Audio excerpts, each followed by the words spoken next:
नीचे कर लीजिए। हे प्रभु, हम सब के इस संकल्प को आप पूरा करना, ऐसी हमें शक्ति और बल देना। आइए अब 3 आहुति से यज्ञ को मैं पूर्ण करूं, आगे बढ़ाऊं भगवान कृष्ण के विषय में। तो क्योंकि भगवत गीता मेरा एक प्रिय विषय है और आज के समय में भगवत गीता की प्रासंगिकता बहुत ज्यादा है। भगवत गीता देखो जितने श्लोक में बोलो, उद्रेत आत्मन आत्मानम, बड़ी गहरी चीज है। उद्रेत आत्मनम, अपने आप का उद्धार करें, किससे? आत्मानम, अपने आप से, अपने आप से करें। नए आत्मानम अवसादयेत, अपना पतन ना करें जी, कोई किसी का पतन नहीं करता। हम सब अपने किसी कार्य के लिए स्वयं ही उत्तरदायी हैं। आत्मा एव ही आत्मनो बंधु, आत्मा एव रिपु आत्मन, हम स्वयं ही अपने मित्र हैं और स्वयं ही अपने दुश्मन हैं। कोई हमारा दुश्मन नहीं है। जरा सहज भाव से आप इस बात को सोचेंगे, मंथन करेंगे तो आपको खुद लगेगा कि भूलें मुझसे ही हो रही है और यदि मैं खुद को सुधार लूं। और यही भगवान ने अर्जुन को कहा कि अर्जुन, तुझे कोई पीड़ा नहीं है, कोई मोह नहीं है, तू अपने आप के चंगुल में फंसा हुआ है, निकल रे बावले। तब इतनी बातें उनको कहने पड़ी, वरना तो दूसरे अध्याय में सारी बात कह चुके थे, लेकिन नहीं समझ में आया। जब उनके हाथ कपकपाते हैं, होंठ फड़फड़ाते हैं और कहते हैं गुरुदेव कुछ नहीं समझते आ रहा, अब मैं आपको गुरु मानता हूँ, अब मुझे सीख दे दो। तब भगवान को ये सारी बातें एक ही कह के उनको समझानी पड़ती है। तो आज आप सब भी यहाँ आए हैं, मैं आप सबसे आग्रह करती हूँ, अनंत शक्ति फाउंडेशन हर बार गीता बंटवाता है, लेकिन गीता एक पुस्तक मात्र ना रहे जी, ये आपके जीवन को, मैंने विद्यार्थियों को कहा है, मेरे विद्यार्थी यहाँ संगठन वाले भी हैं, मैं कहती हूँ बेटा जहां से गीता को खोल दोगे ना, जो बड़ी समस्या है तुम्हें उसी पन्ने पर उसका समाधान मिलेगा। और सब कहते हैं आचार्य जी ये तो हो गया। कब? जब आप इसको वास्तव में जीने लगेंगे। तो आप सबसे मेरा आग्रह, अपने घर में बच्चों को भगवत गीता का एक श्लोक या पुनर्रपि प्रति अनुमान, अपने आप को बार बार जैसे हम तैयार करते हैं, आप बार बार बोले, बच्चा आपका सीखने लगेगा।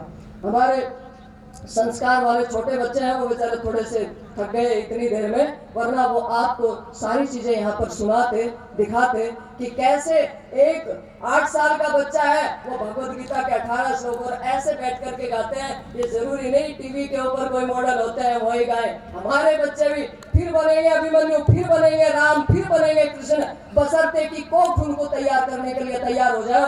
माताओं, आप सृष्टि का मूल है, आपको जगना होगा तो देश का भावी भविष्य बड़ा सुंदर बनेगा और बन रहा है।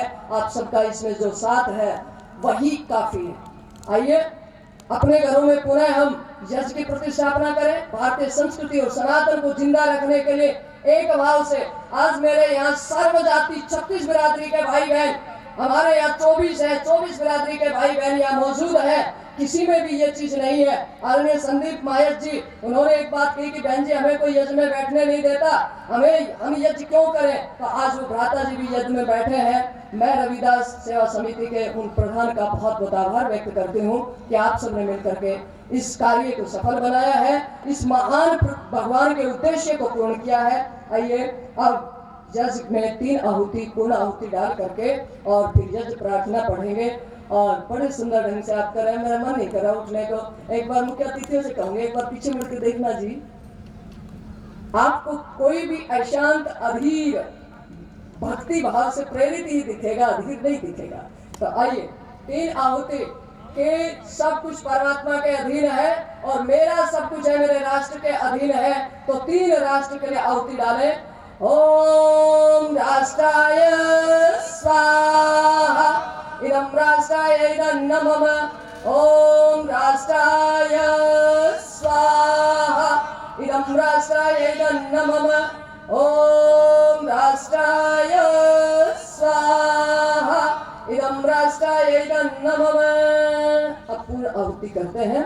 उससे पूर्व आप सबके पास में नारियल रखा हुआ है, गोला, भारतीय प्रकृति का बड़ा सुंदर सब चीज सिखाने के लिए है। मैं विद्यार्थियों को बार बार गीता पे उद्बोधन देने जाती हूँ तो मैं कहती हूँ बेटा एक एक शब्द को समझो, एक एक चीज को, एक एक प्रतीक को समझो और बड़ा आनंद आता है। देखिए अंदर से मीठा है, सफेद है, बाहर से सबको पता है सांवला है, लेकिन इसके गुण जितने अण में टूटता है। आपके सिर पे हमने चावल लगाया है, चावल होता है अक्षत, जो कभी भी शत विक्षत ना हो। उसकी प्रेरणा में अक्षर देता है। और आज सबके मस्तक पर चावल लगा है, वो चावल कह रहा है हमें महेंद्रगढ़ को, हमें मानव संस्कृति को बिखरने नहीं देना है, एकजुट रखना है। तो आइए इस नारियल को आप लेंगे, जो जोड़े में है वो दोनों हाथ लगाएंगे, बाकी सभी जिस अवस्था में है अपना एक एक नारियल लें और अग्नि के बीच में आपको इसे रखना है। ओम स्वस्ति पंथम अनुचरेम सूर्य चंद्रमसा विवा पुनर्दत्ताग्नता जानता संगमे मही। रख दीजिए। इस मंत्र का अर्थ है भगवान जैसे सूर्य और चंद्रमा है। हम जिसको करते हैं मंत्र का अर्थ नहीं पता होता तो कर्म कांड समझ लेते हैं। जैसे सूर्य और चंद्रमा अपने पथ से कभी विचलित नहीं होते, हे प्रभु इस समय जैसा मेरा मन मेरा भाव है मैं कभी इससे विचलित ना हूं। देखिए कितनी गहरी बात है, कभी इससे विचलित नहीं होऊंगा। कोई व्यवस्था में कमी रही हो तो भाई क्षमा प्रार्थी हूँ, कोई बात नहीं, आप ही हैं ये सब करने वाले, तो थोड़ी थोड़ी कमियों को आप बर्दाश्त करेंगे। आओ जी यज्ञ प्रार्थना करेंगे। ओम सर्वं वै पूर्णं स्वाहा, घी डालिए। ओम सर्वं वै पूर्णं स्वाहा, ओम सर्वं वै पूर्णं स्वाहा, सर्वं वै पूर्णं स्वाहा। हे प्रभु सब कुछ पूर्णता से सफलता से यहाँ पूर्ण होता है और आपके ही हम इस सब को अर्पित कर रहे हैं। ये हमने यज्ञ यहाँ पूर्ण किया, अब यज्ञ प्रार्थना पढ़ करके इसको अपन पूर्ण कर रहे हैं। सभी मिल करके आपके सामने, ये तो हिंदी में आराम से बोल सकते हैं, शब्द ही ब्रह्म है, व्हाट इज द गॉड। होगार्ड यूनिवर्सिटी का मैं एक रिसर्च पेपर पढ़ रही थी, वो शब्द के ऊपर एक गहरा अध्ययन कर रहे हैं और उन्होंने अब हमारे यहाँ तो पहले ही कहा था शब्द ही ब्रह्म है, वो आज कह रहे हैं कि भाई शब्द है ना ये पहली चीज है। बच्चा जन्म लेता है सबसे पहले कान में शब्द जाता है, इसलिए याद जात कर्म संस्कार होता है इस अनाथ संस्थान में। और यहाँ से मैं आप सब यहाँ मैं आह्वान करती हूँ अपने बच्चों का संस्कार करवाएं जी। अनाथ की टीम निःशुल्क निस्वार्थ आपके बुलावे के इंतजार पर है और जो बच्चे संस्कार से पैदा हो रहे हैं उनसे आप अपने बच्चों की तुलना कर सकते हो जो संस्कार से विहीन हो रहा है।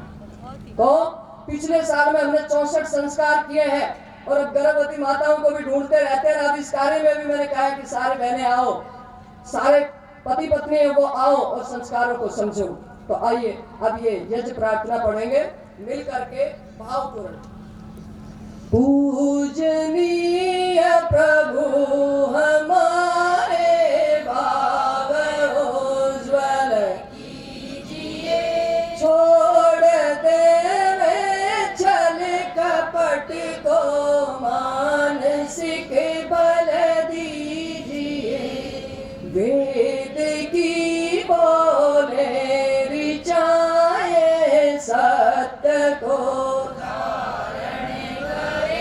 हर्ष में हो मग्न सारे, शोक सागर से तरे, आश्वमेध कर चाहे यज्ञ पर उपकार को, धर्म मर्यादा चला कर लाभ दे संसार को, नित्य श्रद्धा भक्ति से यज्ञ हम करते रहे, रोग पीड़ित विश्व के संताप सब हरते रहे, भावना मिट जाए मन से पाप अत्याचार